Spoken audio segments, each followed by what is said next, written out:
만조가 되니까 바다로 빠지지를 못하잖아요. 그러니까 역류가 돼가지고 전부 침수가 된 거예요. 저도 장난 아니네. 이러다 차가 떠내려간다니까. 자동차에 라이트가 거의 잠길 정도로 어마어마하게 지금 오고 있습니다. 네, 제9호 태풍 마이삭이 훑고 간 자리를 잠깐 화면으로 봤습니다. 김태일 기자. 네. 강한 바람과 많은 비를 동반했던 마이삭, 예상했던 대로 많은 피해를 줬습니다. 그렇습니다. 이번 태풍, 9호 태풍 마이삭의 가장 큰 특징이 이제 강풍과 많은 비였죠. 예. 그러면서 지금 보신 것처럼 곳곳이 침수가 되고 뭐 가로수가 뽑히고 정전 사태가 이제 일어나는 이런 피해가 잇따랐습니다. 특히나 이제 태풍이 오는 시기가 이 남해안의 만조 시간하고 겹쳐서 뭐 제주를 포함해서 조금 전에 보신 뭐 여수라든지 이런 데 이제 그 침수가 돼서 주민들이 대피하기도 했고요. 울산에서는 강풍으로 조형물이나 시설물 파손 피해가 속출했습니다. 그러면서 신고리 원전 운영이 일시 중단되기도 했습니다. 지금 중앙재난안전대책본부에 따르면 이번 태풍으로 사망 1명, 부상 1명, 이재민 26명이 발생했고요. 시설 피해는 850여 건이 보고가 됐습니다. 울산 공룡 발자국 공원에는 이제 공룡의 목이 초식 공룡이죠. 목이 이렇게 탁 꺾이는 그런 모습도 좀 있습니다. 얼마나 바람이 강했으면 저런 일이 벌어졌을까 싶기도 합니다. 어쨌든 전국적으로 많은 피해가 있었습니다. 특히 이제 새벽에 우리나라를 관통하면서 한밤중에 이제 크고 작은 사고들이 많이 있었습니다. 안타깝게도 인명사고도 있었죠. 네, 그렇습니다. 안타까운 인명피해 소식도 들려왔습니다. 이 부산 사하구 한 아파트에서 이 창문이 흔들리니까 이 테이프로 고정 작업을 하던 60대 여성이 갑자기 창문이 깨지는 바람에 양쪽 팔이 크게 다쳤는데요. 병원으로 이송이 됐지만 출혈이 심해서 결국 숨지고 말았습니다. 이 당시에 굉장히 큰 강풍 때문에 이 해운대 마린시티에 있는 창문이 흔들리고 뭐 일부 피해가 날 정도로 굉장히 바람이 심했거든요. 여러 SNS를 통해서 이 주민들이 직접 영상을 올리기도 했는데 이 영상 직접 보시면요. 아파트가 막 흔들려서 밖에 쩍쩍 소리가 난다라는 이런 얘기들도 나오기도 하고요. 또 누워있는데 형광등이 깜빡거린다. 뭐 이런 증언들도 실제로 쏟아졌습니다. 저희들이 어제 방송을 진행하면서 또 특보 때도 마찬가지고요. 이 강한 바람과 비가 내릴 때는 절대 바깥으로 나가지 말라라고 하시는데 뭐 창문을 고정하고 이런 것은 좀 미리미리 했어야 되는데 좀 안타까운 사고가 있었던 것 같습니다. 네, 지금 보시는 화면이 이제 마린시티 굉장히 고층 아파트의 창문인데요. 지금 들리는 이 소리가 바람 소리에 이 창문이 그대로 흔들리는 소리입니다. 오늘 서울의 경우에는 이제 오늘 낮까지도 강한 강풍이 좀 불었는데 오늘 새벽에 이 부산 쪽에 태풍이 상륙했을 때 모습은 정말 좀 끔찍했던 것 같습니다. 제9호 태풍 마이삭은 우리나라를 관통해서 북한 쪽으로 올라갔고 북한에도 많은 피해를 줬습니다. 지금은 소멸을 했지만 북한은 더 취약한 사회 인프라를 갖고 있기 때문에 많은 피해가 있었을 것으로 추정이 됩니다. 잠깐 조선중앙TV 보겠습니다. 강원도 고성군과 통천군에서 들어온 현지 소식입니다. 여기 고성지방의 날씨를 보면 18시 현재 약간의 비가 내릴 뿐 다른 변화는 없습니다. 21시경에 제주도 동쪽 80km 부근 해상에 도달할 것으로 예견된다고 합니다. 지금 20시 30분 현재 날씨 상태를 보면 많은 비가 옥수로 쏟아지고 있습니다.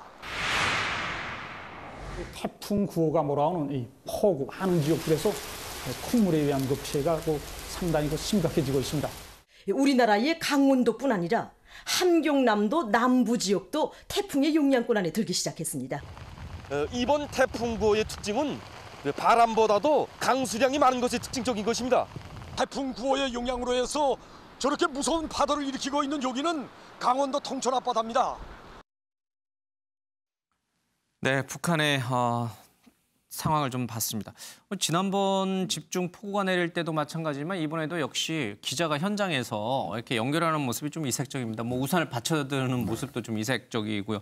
북한의 정확한 피해 상황은 집계되지 않았습니다만은 이 9호 태풍 마이삭이 한반도를 관통하면서 우리뿐 아니라 북한 지역에도 상당히 많은 비와 또 강한 바람으로 피해를 입혔거든요. 그렇죠. 지금 550만 톤의 지금 식량이 필요한 곳에 지금 저희가 추정한 거는 84만 톤이 지금 부족한데 거기에 더 이런 수해 피해가 나는데 말씀하신 대로 지금 8호 태풍 바비 때에도 이 정규 방송 완전히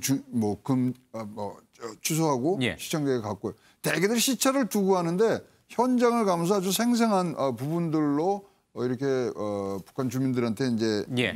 모이는 것은 사실 이제 김정일 위원장이 농작물 피해 최소화하라 예. 이러한 명령도 내렸기 때문에 그런 것들에 대한 뭐 경각심을 계속 올리면서 예. 또 피해 부분들에 대해서는 또 국가 지도자로서 저건 알림을 해서 자가적인 그 방어책을 세울 수 있도록 해주는 부분들 그런 것들이 고려되지 않았냐 보여집니다. 예.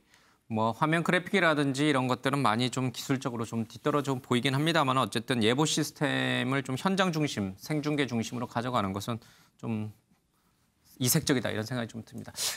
얼마나 많은 가구에 북한 주민들 가구에 이 TV가 보급돼 있는지 모르겠어요. 저런 게 효과가 있을지 모르겠어요. 그래도 이제 어차피 여론을 몰아가는 여론 중심층을 중심으로 해서 이제 가기 때문에 사실 뭐 TV라는 게 평양하고 이제 뭐 대도시에 하겠지만 여기서 장마당을 통해서 계속 입소문으로 나가고 또 직접적으로 이 피해를 입은 사람도 저런 식으로 이제 관심을 끼워주고 또 분명히 이제 끝나고 나면 김정은 위원장 발로 해서 또 재대책에 대한 무슨 얘기들이 나올 테니까 등등 여러 가지 뭐 내부적 사정을 통한 뭐 그런 생각들을 갖고서 저런 TV 방송들을 계속 활용을 하는 것 같습니다. 예.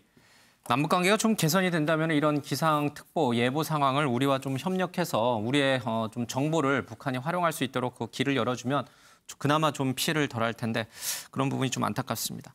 김태일 기자, 9호 태풍 마이삭에 이어서 10호 태풍 하이선도 지금 발달하고 있어요. 좀 봐야겠습니다만은 다음 주 초쯤에 또 우리나라를 이번 마이삭과 비슷한 경로로 관통한다면서요. 그렇습니다. 이 10호 태풍 하이선이 지금 괌 북서쪽 약 1,000km 부근 해상에서 시속 한 16km 속도로 북상을 하고 있습니다.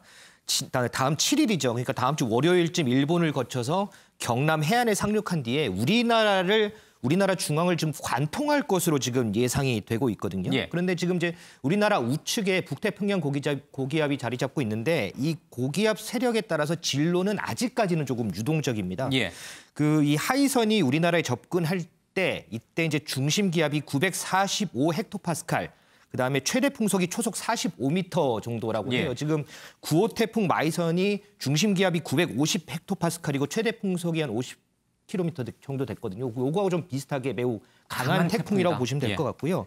이제 우리나라 중앙을 관통하기 때문에 좀 더 철저한 대비가 지금 필요한 상황입니다. 기압대의 영향으로 인해서 잇따라 이 태풍이 만들어지고 이 태풍이 하필이면 우리나라를 계속 관통하는 일이 최근 계속 일어나고 있습니다.